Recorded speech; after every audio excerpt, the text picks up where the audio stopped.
Halo semuanya, selamat datang kembali di channel aku, Ajeng Septin. Oke, di video kali ini aku mau bahas tentang soal tes kognitif untuk KDKMP maupun KNMP ya. Nah, di sini aku dapetin soal ini tuh dari prediksi kisi-kisinya. Oke, di sini ada soal yang pertama ya, yaitu mengenai bahasa. Nah, di sini ada suatu kata, keriting dan juga rambut. Nah, gimana nih cara cepatnya? Karena kan kalian selain memang paham dan bisa ngerjain juga terikat sama waktu ya. Jadi silahkan kalau muncul tiba soal kayak gini, besok cari kata tengahnya di sini sebagai penghubungnya. Keriting apanya rambut? Kayak gitu. Wah, keriting itu jenis-jenis rambut ya, secara spesifik. Ada rambut keriting, rambut lurus, kayak gitu ya. Berarti jenis spesifiknya. Nah, apakah sipit itu jenis spesifiknya mata? Bentuk ya, bentuk mata. Hidung, apakah jenis spesifiknya mancung? Kebalik ya, harusnya di sininya itu hidungnya ya, sebelah sini karena di sini adalah bendanya. Ini jenisnya yang di sebelah sini. Nah, tapi ini malah hidungnya, kebalik tidak. Kemudian bulat, apakah jenis mata bulat? Semua mata itu bulat ya, matanya bulat, tapi kan bentuknya ada yang sipit, kemudian yang lebar kayak gitu.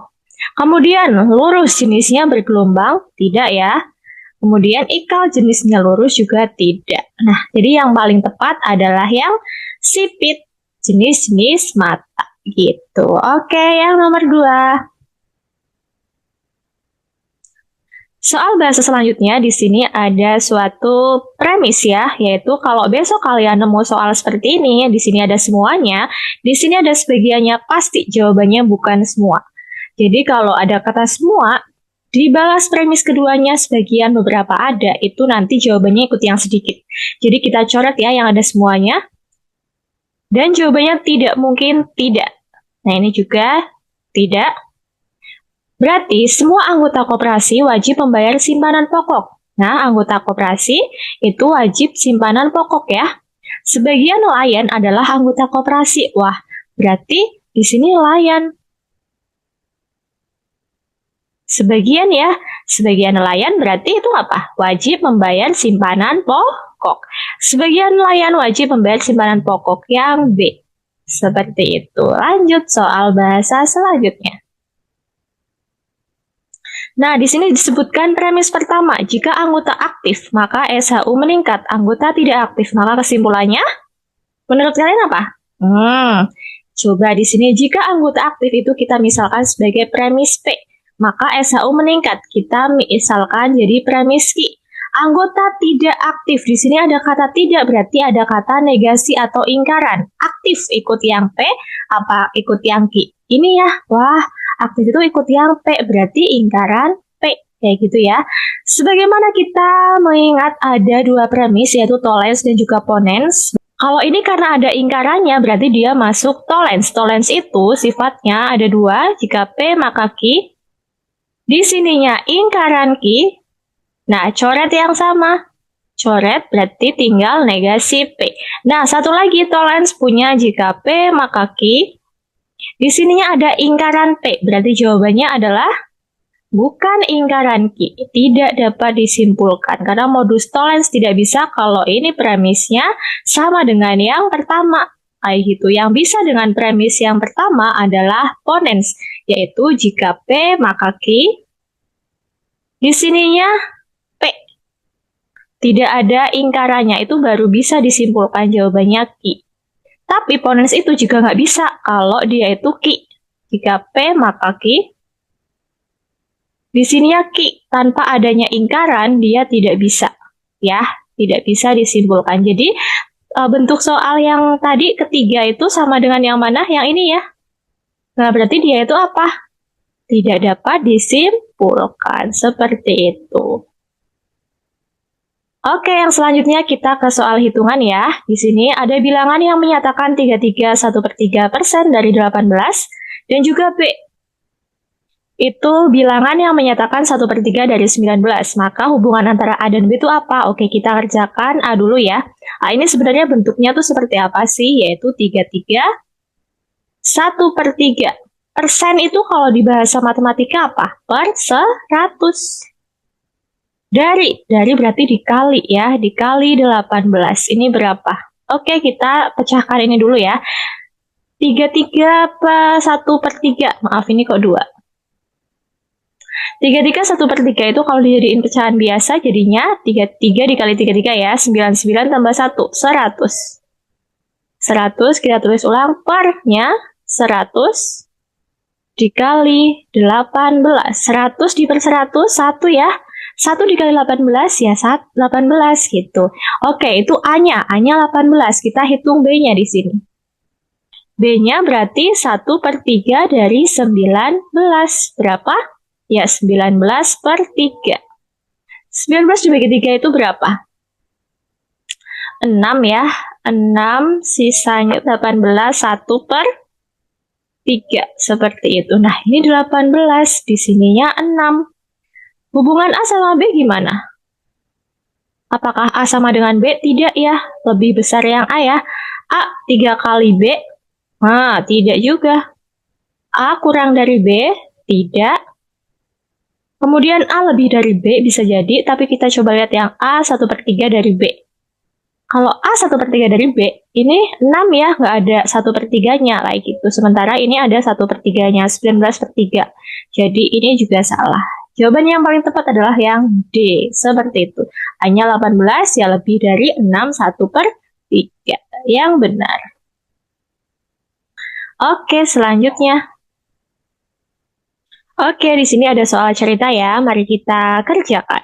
Hari ini warga desa pesisir akan mengecat dinding gedung olahraga. Di pagi hari, warga datang jumlah 10 orang.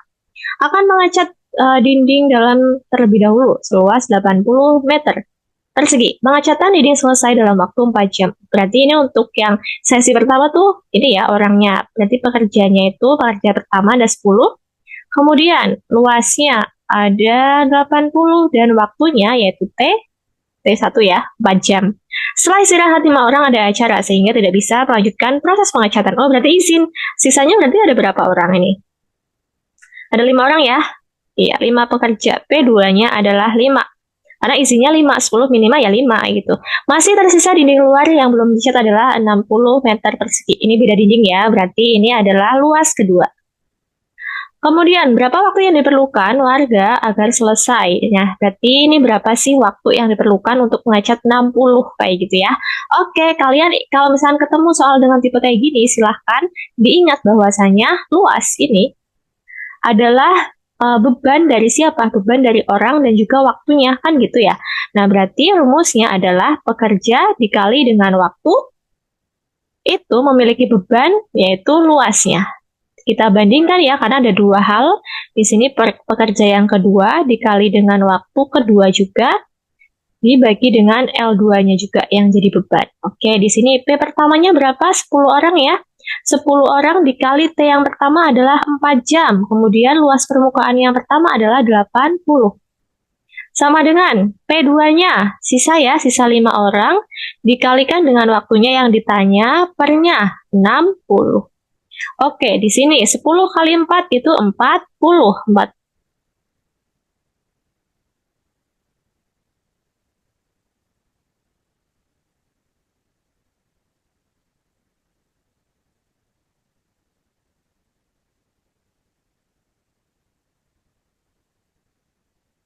10 dikali 4 yaitu adalah 40.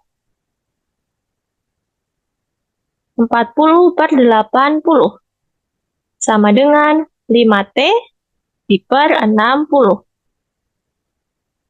Kita lihat ya, ada yang bisa dicoret ya. 40 sama 80, 1/2. Sama-sama bisa dibagi 40 ya. 5 sama 60 bisa nggak? 60 dibagi 5 berapa? Atau nanti aja kalau susah, kalau udah kita kali silang. Di sini 1 kali 60 itu 60 ya. Kemudian 5T dikali 2. Kita lanjutkan sebelah sini. 60 tulis lagi, 5T kali 2 berarti 10T. Nah, T-nya berarti di sini yang dikali ya, kalau pindah ruas berarti dibagi 60/10. Berapa? Jawabannya 6. Jadi waktu yang kedua adalah 6. 6 jam, seperti itu. Yang C. Oke, kita lanjutkan ke soal selanjutnya. Ada sebuah pintu gudang memiliki sistem keamanan berupa kode kombinasi. Jadi materi kombinasi ya, yang terdiri dari 4 karakter. Dengan aturan sebagai berikut. Karakter yang pertama yaitu huruf vokalnya A, I, U, E, O. Karakter kedua sampai dengan terakhir yaitu adalah angka 0 sampai 9.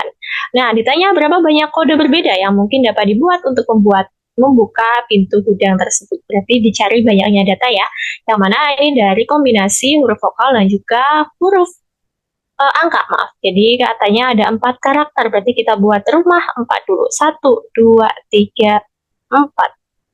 Huruf pertama, karakter yang pertama yaitu terdiri dari huruf vokal. Huruf vokal di sini jumlahnya ada berapa? 1, 2, 3, 4, 5. Ada 5 ya. Wah, berarti kalau nggak A ya I, kalau nggak I, U, atau E, atau O, kan gitu. Kemungkinannya ada 5 kan? Kemudian yang selanjutnya, karakter kedua sampai terakhir adalah angka 0 sampai 9. Nah, kalau 0 sampai 9 itu banyaknya datanya ada berapa? Ada 9 kan? Nah, berarti di sini kemungkinan ada 9. Bisa 1, bisa 0, bisa 9, dan lain-lain. Nah, kalau udah kepakai 1 di sini, berarti sisanya tinggal 8 dong ya. Nah, masukin ke kolom selanjutnya. Kalau udah kepakai 2, berarti sisanya tinggal 7. Nah, karena ditanya banyaknya data, jadi dikali aja. 5 kali 9 kali 8 kali 7. 5 kali 9 berapa? Itu adalah 45. 45 dikali 8, yaitu 5 kali 8, 36, 30, 360. 360 dikali dengan 7. 6 kali 7, 2520. Jawabannya adalah yang B, seperti itu. Lanjut ke soal penalaran pengetahuan umum di sini. Oke, di sini ditanya, berikut ini yang termasuk kewenangan Presiden menurut Undang-Undang 1995 adalah apakah A, membentuk undang-undang sendiri tanpa persetujuan DPR? Enggak ya, nggak boleh ya. Kemudian yang selanjutnya mengangkat dan memberhentikan menteri-menteri. Itu adalah tugas Presiden. Kemudian menguji undang-undang. Menguji undang-undang adalah tugas dari Mahkamah Konstitusi atau MK. Tidak membubarkan DPR. Di pasal 7C UUD 45 itu tidak bisa membubarkan DPR ya. Kemudian yang ke E, mengubah undang-undang itu adalah wewenang MPR. Jadi jawaban yang paling tepat adalah yang B, mengangkat dan memberhentikan menteri-menteri. Oke, yang selanjutnya di sini ditanyakan konferensi internasional yang menjadi cikal bakal gerakan non-blok dan memperkuat solidaritas negara berkembang adalah. Oke, jadi mengingat kembali ya bahwasanya dulu 1955 di Bandung itu menghasilkan Dasasila Bandung, yang mana prinsipnya pada Dasasila ini adalah landasan utama pembentukan gerakan non-blok ya atau GNB.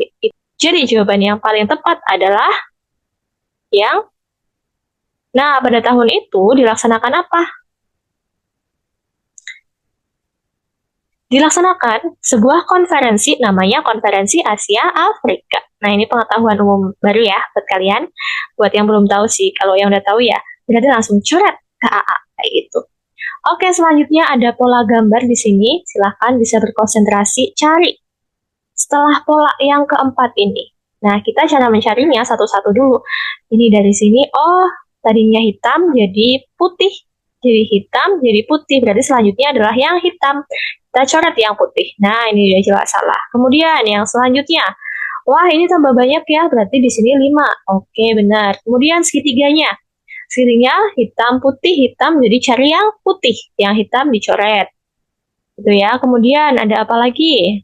Yang ini boleh blondo-blondo atau lingkaran di tengah ya. Wah, 2 kali putih. Berarti nanti cari yang putih juga. Yang hitam dicoret.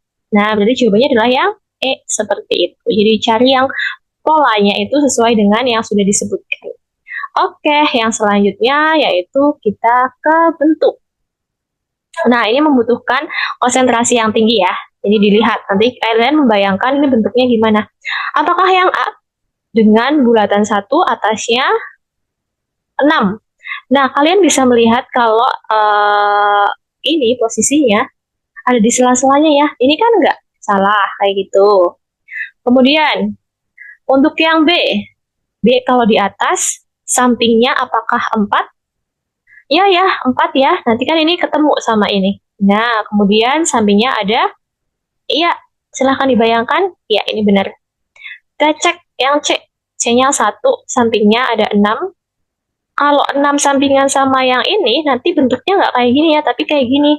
Nah, ini salah. Kemudian yang D, 5 jajaran sama 6 ya mungkin. Tapi bentuk 6-nya itu nggak kayak gini ya, nggak tetap bisa juga sih, nggak 4, 4-nya di atas. Nah, ininya di bawah. Enggak kayak gini. Kemudian yang E. 1 jajaran sama 2 bisa. Kemudian atasnya 5. Ini kebalik ya. Ini kebalik. Jadi tidak. Jadi yang benar adalah yang B, seperti itu. Oke, semoga kalian bisa paham ya dengan apa yang aku jelasin. Jangan lupa juga untuk menonton yang manajemen bidang, manajer atau KDKMP, dan juga yang kampung nelayan. Oke, bisa cek di videoku di hari pertama juga. Terima kasih sudah menonton video ini dan sampai jumpa di videoku yang selanjutnya.